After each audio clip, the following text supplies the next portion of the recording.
Yeah, look, we've played some really good cricket over the last 11 or 12 T20s, and the fact that this was a squad that had players who haven't had so much exposure at the international level. We still played a few guys that are playing the first few games. From that point of view, I think it was a really nice performance, especially after losing first two ODIs. We came back nicely in the third and showed belief, and then we carried that momentum forward, fighting back again in the first T20s, and then even tonight's game was close. So I think the standout is that the guys are not giving up, and someone's putting their hand up every time and making an impact for the team, which is very very important. Natarajan, special mention to him, because in the absence of Shami and Bumrah, he's been the guy who has stood up and really delivered under pressure, which is outstanding for the fact that he's playing his first few games at the international level, and he looks very composed. He's very sure of what he wants to do. He's a very hardworking guy, very humble guy, and you feel happy for guys who are committed and working hard for the team, and they get the results and make the team win. So I wish him all the best, and I hope that he continues to work hard on his game and keeps getting better, because a left arm bowler is always an asset for any team, and if he can bowl that well and consistently, I think it'll be a great thing for us heading into the World Cup next year. As I said, I mean, the communication from me and the management has been pretty simple. We're gonna back individuals throughout. Um, all we expect from them is to go out onto the field and make sure that they look at the situation and play according to the situation, and keep continuing to commit to the team's goal. Um, in that environment, people thrive, and people put their hand up and they play for a larger reason, which has been the sole reason why we come back into the series. We've taken focus away from individual performances and put more focus on partnerships, and making sure that we bowl well in partnerships, we bat well in partnerships, and make an impact.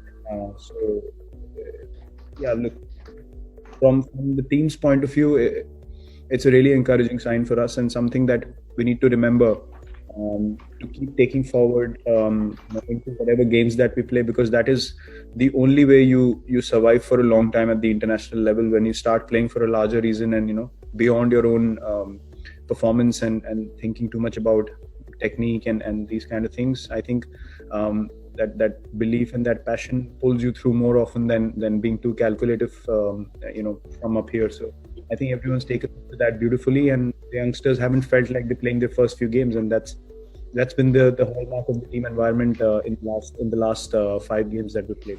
Yeah, tonight I felt particularly good. I think I'm in the right headspace now. I think it was a bit scratchy in the first ODI to begin with, but then I addressed a few things and worked on a few aspects of my game that I wanted to, purely to get into the best headspace that I possibly can, because I've never been a fan of thinking too much technique. I think when I get into a good headspace is when I feel like I can play and switch between all formats, and adjust according to the conditions as well. So yeah, I feel pretty balanced and pretty good, going forward into the test series, and it's just about continuing to be in that headspace, and making sure that I contribute enough towards the team's success, and hopefully start off on the right note in the test series.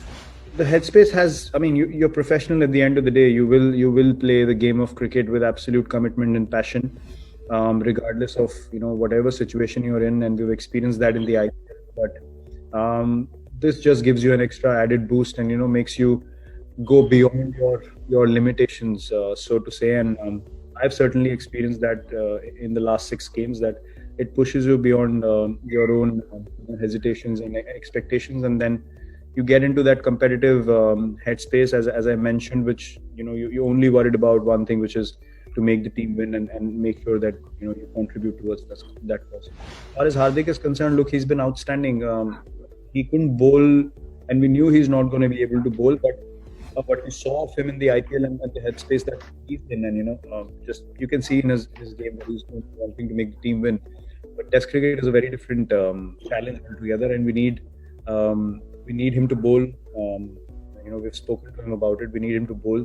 That's when he becomes that one guy who brings in a lot of balance for us. If you've seen our cricket overseas as well, in South Africa and Australia, England, we were able to compete for longer periods through test matches because of the fact that he brought a lot of balance in terms of his bowling and his with the ball. We've communicated that to him. He's definitely in a zone where he wants to get stronger. Figure out or iron out all these niggles, and he wants to be able to provide for India with all three disciplines, and that's always been his X factor, and it will continue to be. I mean, in white ball cricket, he's at the moment the way he's striking the ball. We've found someone who can finish games and consistently, but he himself wants to get back into the bowling space and make sure that he's available as a pure all rounder in tests, which becomes way more important because over 5 days you need that little extra from a guy who can bat and bowl. So he understands that he's going to go back and work really hard to come back, the fittest that he's ever been.